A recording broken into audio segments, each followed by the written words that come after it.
Hello everyone, it's I, Wacky Anime What If, here to present you with What If Issei was betrayed and got sea monster powers, Part 7. I hope you all enjoy this. Alright, so let's get into it. Issei is currently staring at Koneko. Koneko has grown taller, has improved assets, but what he's most interested about is the fact that her magical power has substantially increased. About tenfold, which is quite impressive, because she can be considered somewhat a threat now, unlike before. So Issei is contemplating whether to actually give her a chance or whether just to eliminate the threat currently in front of him. And as if she could read his thoughts, she ends up saying, No, Issei, I'm not going to betray you. I promise. And Issei just says, oh, promises are always meant to be broken. So that doesn't mean a thing to me. He merely stares at Koneko and says, you know what, I'll give you a chance. Only because I have some insurance. And he smiles wickedly and starts to laugh a little. Anyway, you should go ahead and go to school. Also, just to keep that mode hidden, I think I'll go ahead and ask Loki to give you a seal of sorts. It's known as an illusionary seal. Basically, to everyone else, your power will seem normal. It'll seem like it never increased, while it actually is increased. Basically, it's cheating, in a sense. Let's say two people are even battlefield. They have even amount of power. They have even strength, is what they both assume. Because they can sense the other person's strength, but one is faking it. That isn't very fair, is it? That's why they call it an illusionary seal. Or they also call it the devil's deceit. I prefer that name, personally. Loki put the illusionary seal on her. Loki merely enters the room, walks up towards Koneko, gives no expression on his face. Kind of scares Koneko that he has no expression, and he puts a bracelet onto her. And the bracelet merely blends into her skin, and she starts to shrink to everyone else. And she's about the same size as the normal Koneko, which Issei says, alright, now go ahead and go to school, short ass. And Koneko merely just goes to school, doesn't even really say anything to that remark, except gives a little pout while walking to school. And Issei merely looks at Loki and says, alright, we've got to talk about some things. Get Cocaville. Loki gets Cocaville. Issei asks Drake something. Hey Drake, what do you think Koneko's gonna do? I personally think that she's gonna just tell Rias.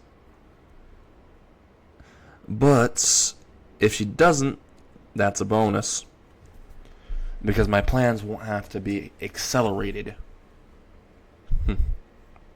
After all,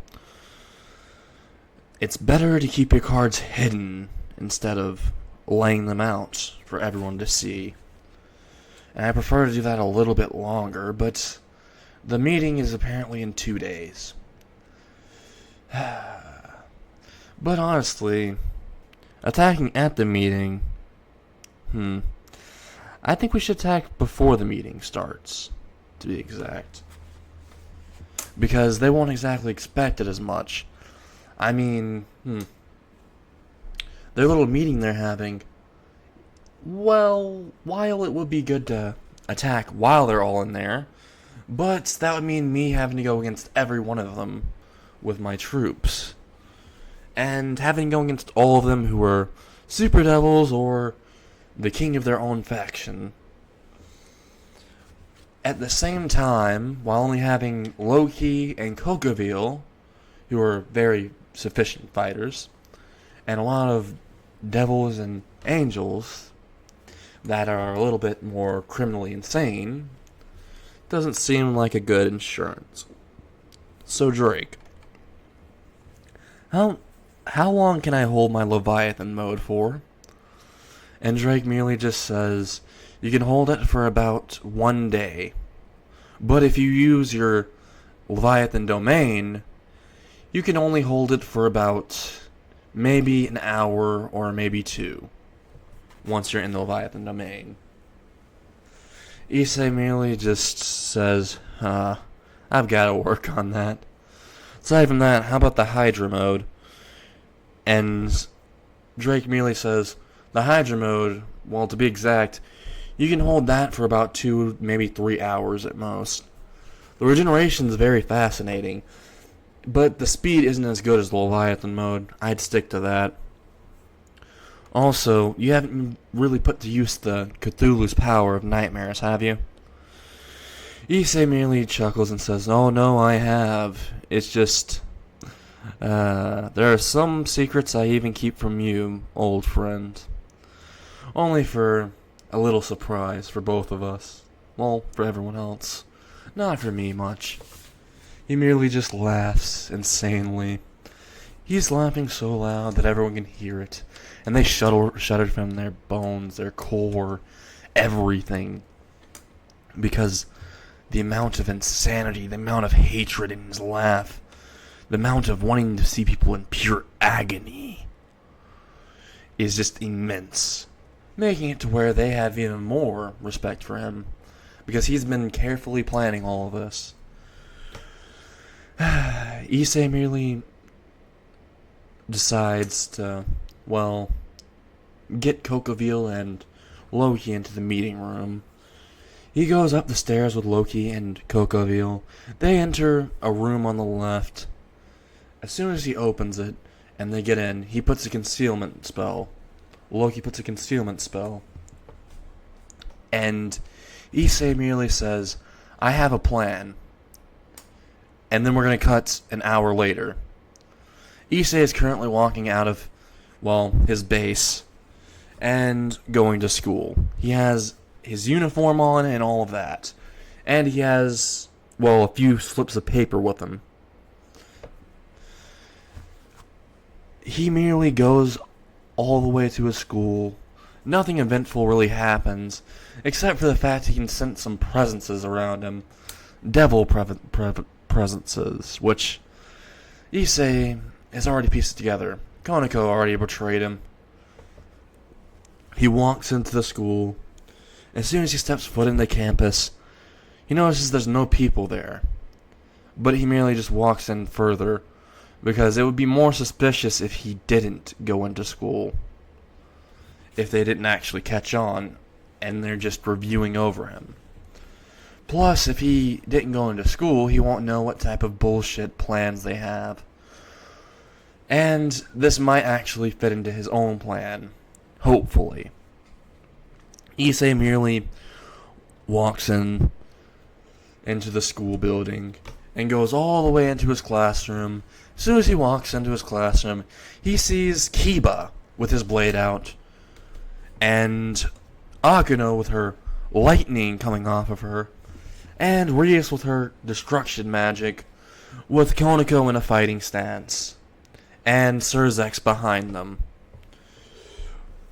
And Sir Zex merely says, Issei, give me the boosted gear, and you can have a peaceful life. And Issei merely looks at Sir Zex and laughs. Peaceful life? What the fuck is that? After all the things you forced me through, you've killed me. You've done unbearable things, betrayed me. You've treated me like dirt. Everything I did, what was it for, huh? You all just used me as a pawn. And you want my boosted gear. How about this? You can have this. And he immediately puts up the middle finger and says, this is a free coupon to go fuck yourselves. And Issei goes into his boosted gear, his actual balance breaker, and starts charging at Sir Zex. But Kiba intercepts, and he starts trying to swing to the left side. All that Issei does is merely looks at Kiba, and just with his pure aura alone, makes Kiba back away. His hands start to shake, and all that Issei does is puts his finger in front of Kiba's face and flicks him, and he flies entire meters out of the building, out of the classroom, all the way into the forest. And everyone is looking in shock. Issei still charging into Sir Zex. He punches with all of his might, but Sir Zex put up a barrier last second. The barrier in front of him starts to crack from Issei's punch, and it completely shatters. Issei's punch is still going through, and it punches straight into Sir Zex's right cheek. And he flies out of the building into the front of the school, and Issei merely just blitzes him as fast as possible. As soon as Sir Zex got up, he already saw Issei right in front of him, charging a punch straight to his gut. Sir Zex ends up trying to grab said punch, but no, once he grabs it, it was the worst mistake of his life. His hand merely explodes because Issei was using a shit ton of magic. Tons of magic, that any of the magic he could muster into that punch. And it blew Sir Zex's whole entire arm off. And a good chunk of his body was ripped off in the punch. And air pressure was going straight behind Sir Zex. And Sir Zex was screaming in agony. Issei kicked him in the stomach, made him go flying a few meters, made him get on the ground, stepped on his face. You could hear crunches and snapping all over Sir Zex's body when Issei was punching him everywhere. His kneecaps, his legs, his stomach, his face. Stepping on his face as hard as possible, shattering the ground beneath him. And he turns over Sir Zex, pulls the back of his shirt off, and his wings are exposed. And all that Issei does is one thing. Grabs the wings, says boost, boost, boost. And he sends magic into Sir Zex's wings. And Sir Zex is confused about what he's doing. But then he realizes what he's doing. He's trying to overload it to where his wings will explode, and so will his mana veins. The veins that you need to support your mana, making him a complete cripple. Sir Zex did not want this to happen. He tried to turn around, but Issei just kicked him in the back, making him pin back down to the ground. And Issei kept on pumping more magic through his wings, making it to where Sir Zex was screaming in pain as all the magic was building up. His wings were starting to bulge. They were starting to get huge, bigger and bigger all of a sudden, until you could hear a loud pop. Sir Zex's wings exploded. All the blood from his wings are everywhere. He's bleeding from his back profusely.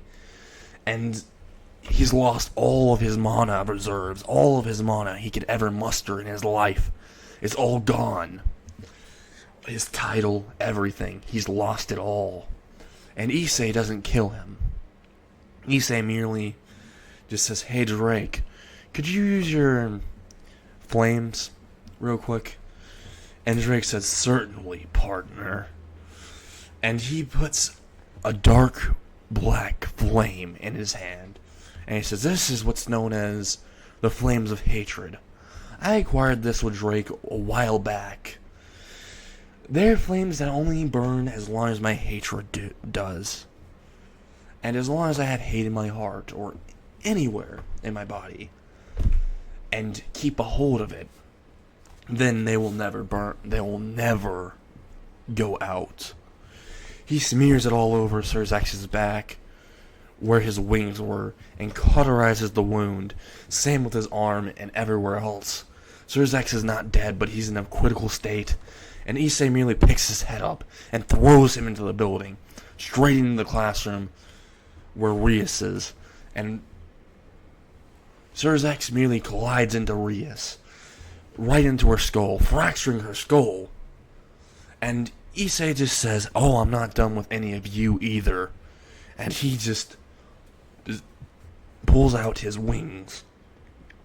His balance breaker wings come out. He flies towards them, and is in front of Rias before she could even think of using any of her magic.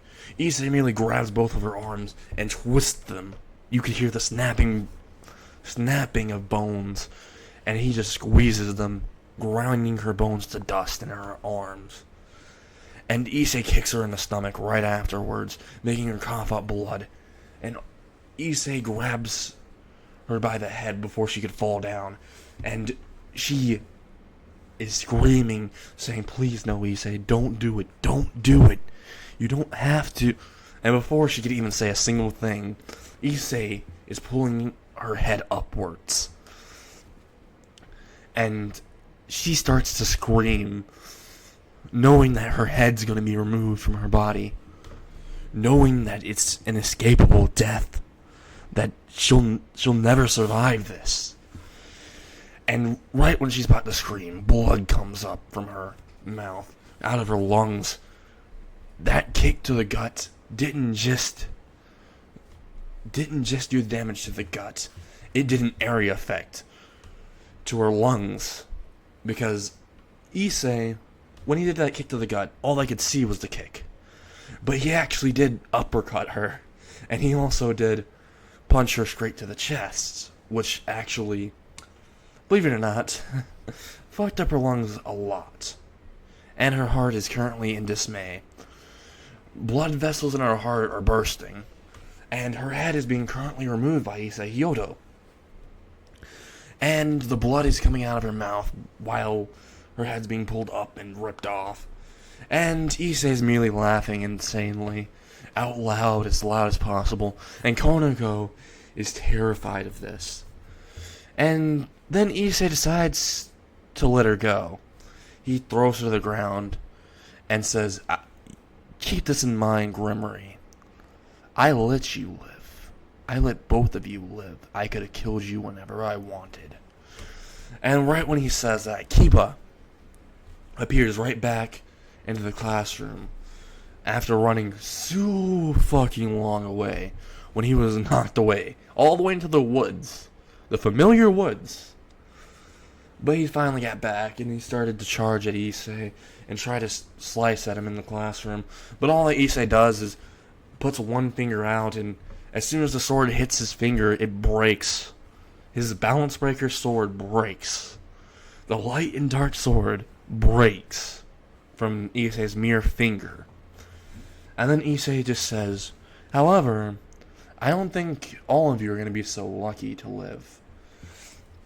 He grabs Kiba by the neck, lifts him up, and says, "Alright, there's something I wanted to test out. Hydra mode. Activate. Torture mode. Hydra torture mode activated." And 7 heads pop out of his boosted gear, out of the back, and they dig into Kiba's flesh, sinking poison into him, and also ripping out his insides. He forces one of the Hydra heads to go down his throat and rip out his insides and splatter everything, crush his organs, rip them out, and the head that went inside of his mouth went all the way to his stomach and bursted out of him. And Issei didn't stop there. He supplied him with healing magic so he wouldn't die. He made sure that everyone else was watching, and Akeno was too scared and feared to do anything. And Issei merely just started laughing more and more as they all had to watch what happened to Kiba. For hours and hours, he ripped off Kiba's limbs, regenerated them, ripped out his eyes, regenerated those back, his lungs, everything. There isn't a single thing that hasn't been done to Kiba in means of torture by Issei. By the time he's done, it's already getting dark, is what Issei says. I guess I should finish this. And Kiba is currently emotionless. His eyes are completely blank. He may not be dead, but his consciousness and his very self, his very being is dead. Only a living husk is on the outside. And Issei merely just says, "Alright, finish. I'll finish you off with something I think everyone will appreciate. A classic old head rip." He runs towards Kiba at blinding speed, grabs him in the head as quickly as possible, and sprints away, ripping off his head in a mere instant. And then he runs to the front of Kohai, into the front of the gate, and jumps over it and plants Kiba's head on the spike, facing towards them. And Issei merely says before he leaves, "You couldn't save a damn thing. You're all so pathetic, so weak, so useless." And before Issei could actually leave, when he was about to, Azazel fired a certain weapon at Issei. The weapon was known as Oblivion. It's known as the Staff of Oblivion. And as soon as he fired it, it crashed into Issei, and Issei flew right back into Kohai right when he's trying to run away from there. And he coughs up a lot of blood. It actually blew a hole inside of Issei's gut. But that merely regenerates because of the Hydra DNA. And Issei just gets up and says, "Oh, that fucking tickled. What's next? You're gonna go ahead and put a feather towards my face and start tickling you to death with it?" And he starts flailing his arms around, trying to mock Azazel. Azazel looks at Issei and says, "Your reign of terror is enough. It stops today." And Issei says, "Oh, my reign of terror. You guys are the people trying to monopolize everything. You also, apparently, I've learned this from Cocaville, you have confiscating a lot of relics from people. You've ripped it out of them when they were so eager to help you. You ripped it out of them, and you put it into a sacred treasury, just so you could use them against others, just so you could fasten your amount of power, your personal power, not your racist power, your own power. So you have no wiggle room to talk to me. And I am not like you. I'm correcting you all." And Azazel says, "Correcting us? You broke out all the fugitives from each of our factions." And Issei merely says, "Yes, I am breaking out all the fugitives from your factions. But I'm only doing this to correct your factions of your mistakes. Some of them weren't actually, well, bad people. They were framed by all of you. And you pretend to be the beacon of hope to your factions when you're nothing but a fake." This sets off Azazel. He sets his Staff of Oblivion, which is glowing completely pitch black. All around it is a black aura. It's a gem on top of a staff with metal all around the gem, circulating at a very fast motion. And Azazel just says, "Staff of Oblivion, void." And this dark hole appears out of the staff and fires towards Issei. Issei merely says, "Oh, you think that's gonna work? It won't." Issei merely says, "Boost. Drake, boost me." And Drake says, "Boost times 10. And Issei just blitz behind him. And Azazel didn't even notice him get out of the way of the void ball heading towards him. He looked behind him, and Issei merely grabbed him, the back of his head, and yeeted him out of the Kohai onto the street. and punched him straight through. After Azazel tried to get up, he just merely was in front of Azazel, tapped him on the back and says, "Hey, you okay there, buddy?" And once Azazel looked up and saw it was Issei, he was like, "Ah, shit," before Issei's fist connected to his face, and he was launched all the way into the woods, a few meters away from Kohai. And Issei was merely laughing at this, because that was the oldest trick in the book. And he's wondering, should he stop playing with them? And he starts heading towards Azazel, and he says, "You see your Oblivion staff is broken now, right?" Azazel says, "No, nonsense. This could go against the gods themselves." And he pulls out his staff, and realizes the gem is completely broken. And he's wondering, how did this happen? And Issei just said, "Oh, you know that punch I did to your face just back then? I put a little bit of mana. I made it circulate through your body, into your palm of your hand where you were holding your staff. Made it circulate into that, and break the crystal. Very easy." And Azazel was horrified. He's trying to crawl away because he's still on the ground and can't get up. He's too dazed. And all that Issei does is walk up towards him, flip him over, looks at his wings, and just rips them off. And he says, "Hey, Azazel, why are you so weak?" Before he could even say anything, light spears were coming through him, straight from behind, and these light chains were wrapping all around Issei. And Issei looks up and sees Michael. And he immediately says, "Michael, why are you doing this exactly? I didn't wage war with you." And Michael just says, "Because I need to help the other factions so they don't have disbalance, and all of the lunatics decide to go ahead and go out and destroy everything. There are rules, Issei. You will be trialed for this." And Issei says, "Oh, but they weren't trialed when they killed me, or attempted to." And Mikhail says, "No, they will not, because they were trying to get the boosted gear away from a young child like yourself. And if it happened to be, well, your death to get that, I'm perfectly fine with that." Michael just looked down on Issei, and the chains around Issei just tightened, and Issei's trying to break out of them, and Drake won't respond, and he's saying, what's happening? And Michael just says, "Well, you see, these chains were made to, they were made to get mythical beasts and disable sacred gears. They're inescapable to you. Especially since you were taught by the Leviathan, Hydra, and I believe some other entity. And you consume their blood, I'm guessing. Because this has happened one time in the past.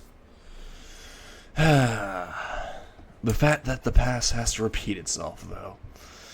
These chains will be your prison until we execute you." And the chains tighten around him. And he also says, "These are also the chains that managed to hold the Leviathan and the Hydra and seal them away with the third unknown being. I don't even know who that was. But it managed to hold them." Once Issei heard that it could hold Cthulhu, he merely just gave up his struggles. And he immediately just shut down and went to sleep because the chains were inducing him to. Once that happened, they dragged Issei all the way to the underworld. And they put him inside of Sir Zex's estate. And all of them were holding a meeting to figure out what to do with Issei. Every faction was there now. And Issei is 500 meters below them, their meeting room, in a cell, in a bunker that has a cell in it. And it's completely magic-proof. Or so they thought. That's only magic that's emanating from them, not magic items. They should have thought about that. but you'll see why in the next part. I hope you all enjoyed. And I, Wacky Anime What If, signing out. Or going out. Whatever. Alright. See ya.